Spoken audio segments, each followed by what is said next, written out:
Hey tubers, Bart coming at you with a contest response video for Sconnie Tradition. Shout out to Scott. 600 subscribers. I'm sure there'll be many, many more to come. Good content, good cards. I like to say that he's got a discerning eye, so he picks out some good quality stuff, and he's a lot more particular than I am, which is I appreciate. You know what I mean? And I say that because he buys good stuff, and I like to think I buy some good stuff, but. I also buy in bulk, and he holds out and is a little bit more patient than I am and gets some of those higher end ones, which is pretty cool. But so the contest is basically give some family history and tell a story, I guess. So history, family history, as far as heritage and stuff like that, I am 100% American. Like straight up. I don't know much about my mother's side. My mom was born in Washington, and I think her parents were born there as well. And that's most of what I know. I met her grandfather one time when I was like 12. He seemed like he'd been living in the United States his entire life as well, but I wasn't raised by my mom. I still keep in touch with her or whatever like that. But my parents were, I guess that's maybe a story in itself. But my parents were basically separated before I was even conceived. So I was a hookup or something like that. They stayed married for a little while. And my dad was in the military at the time. And from what I understand, I asked too many questions about these stories, but military found out that they were separated, not living together, and I think they had some issues with because I think they were still married for healthcare reasons and things like that. So had to officially cut it off. But I don't know much about her background, but the background I do know through Ancestry.com, and I can't even find most of my mom's family beyond her. I can't find any of her family beyond her parents on Ancestry.com, but my family's pretty cool into lineage and histories and stuff like that, specific to my dad's side and going on up. And all of those folks have been here since the mid-1700s.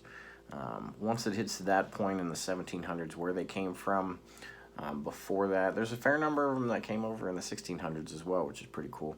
And the family lore is that we had a family member on the Mayflower.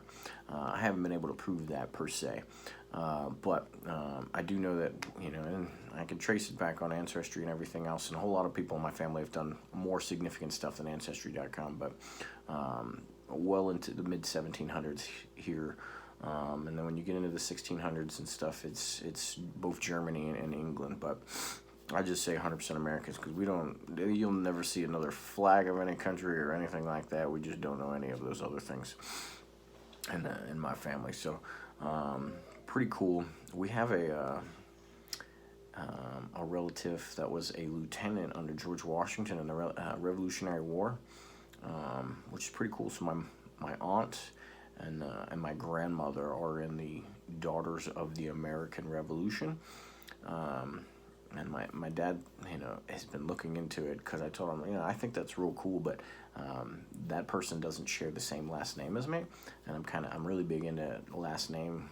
I don't know if that's just a certain family thing or if it's a male. I know military men are more traditional and things like that. It's real big to me. My dad raised me just last name was real big. I also have the same first and middle name as my grandfather, as my father, and my oldest son is named after me. He's the fourth, so we're kind of big into the names and things. So I told him, I was like, you can find some people with our last name in the Revolutionary War, and then I'd be into joining the Sons of the American Revolution or something like that. I think that'd be pretty cool, but they have big family reunions for the guy. Notestein is the guy that was the lieutenant, and my family has gone to it before. Those that live there, the majority of my family on my dad's side is pretty much all of them are Pennsylvania, all over in eastern Pennsylvania, pretty much. Bowmanstown and stuff like that, near Allentown, Lehighton, the name Bowmanstown. It's not a big town, but in Lehigh and Pocono Valley area or whatever.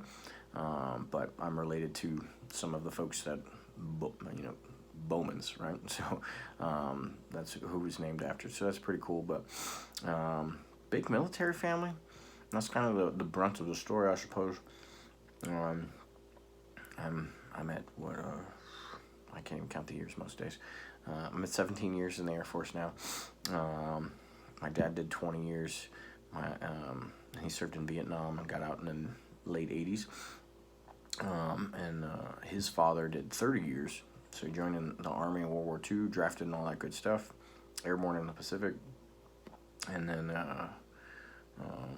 did Korea and Vietnam as well. Became an airman, so to speak, as soon as the Air Force existed.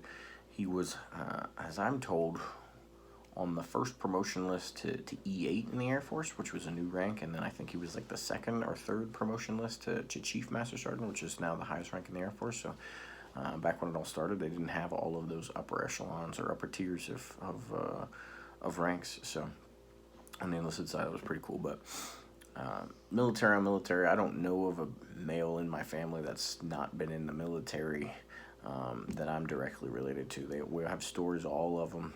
My dad's got World War I trenching knives and bayonets and things like that hanging on the wall. One of my most prized possessions is a Civil War sword. And no offense to anybody from the South, but my grandfather gave it to me. And I was pretty proud of it because, well, again, I do share his name and everything like that. And he had a daughter that had sons, and they were in the Marines. So he came up to me one day and he was like,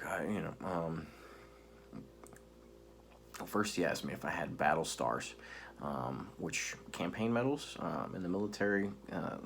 They did this back in World War II and World War I significantly. World War II, they had the stars. World War I, they were little banners and stuff they put on them, but on the ribbons itself, there'd be a little star for which campaigns or battles you were in.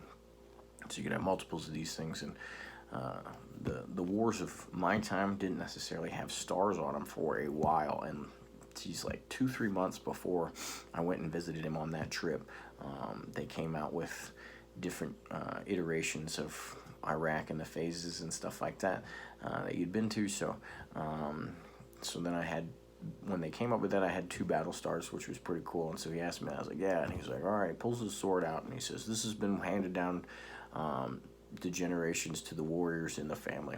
And again, it was a pretty proud moment because I had a couple Marines in the family that were still serving. But he handed it to me. He pulls it out of I guess I could have gotten it out of the closet for this, but he pulls it out and he says there's been more than a few rebels on the end of this thing, and kind of does a little Zorro thing with it or whatever, and puts it away. And that was from the Civil War. Horace Anthony Fisk was that guy's name that had that, and that was on my grandfather's mother's side, which in a lot of ways we know a little bit more about that side because his father was like run over by a train or something in the 1920s working the railroad or something. So, if you look back, you find some crazy stuff of how people died or how they lived or whatever. Allegedly, we got horse thieves from back in Germany in the 1600s in our family and stuff like that as well. But I don't know. That's my story. That's kind of the family heritage. 100% American. We don't even have any outsiders or something like that. All the kids, all my kids came out blonde-haired, blue-eyed. That's how I was. I got darker hair now, but pasty white hair when I grew up, and so did my dad. My dad has black hair now, practically, but all of us were just token white kids from 200-300 years ago in the United States and the Eastern Seaboard. So that's what I got. Shout out to Sconnie for the contest, and thanks for listening. Later.